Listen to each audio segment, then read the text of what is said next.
Pour vous donner quelques idées ou un ordre de grandeur sur l'importance des régimes Agirc-Arrco, d'abord je voudrais souligner le fait que les régimes actuellement payent bon an mal an un peu plus de 75 milliards d'allocations totales. Ça, c'est la première chose. Et en payant un peu plus de 75 milliards, ça représente au moins le quart de l'ensemble des retraites qui sont payées en France actuellement chaque année.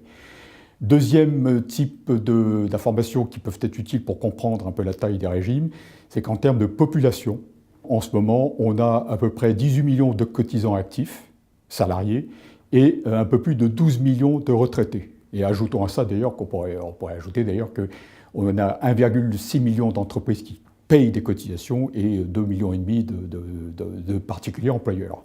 Un troisième type d'information qui est utile à connaître, c'est la part, c'est au niveau d'un individu, là je vous ai donné quelques informations au niveau du régime, mais au niveau d'un individu, que représente la retraite complémentaire? Eh bien, en moyenne, pour un non-cadre, c'est 30%, la retraite complémentaire, c'est 30% du total de la retraite obligatoire, et pour un cadre, c'est de l'ordre de 55%. Et a fortiori pour un cadre supérieur, la proportion de la retraite complémentaire serait encore plus élevée.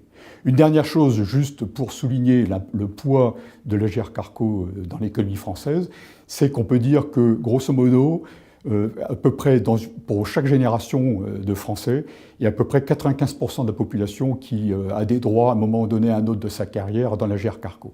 Ce qui veut dire qu'aujourd'hui, il y a un peu plus de 40 millions de personnes qui ont acquis des droits, donc des points au régime Agirc-Arrco, avant même d'avoir pris leur retraite. Voilà ce qu'on pouvait dire sur le volume de l'Agirc-Arrco en France.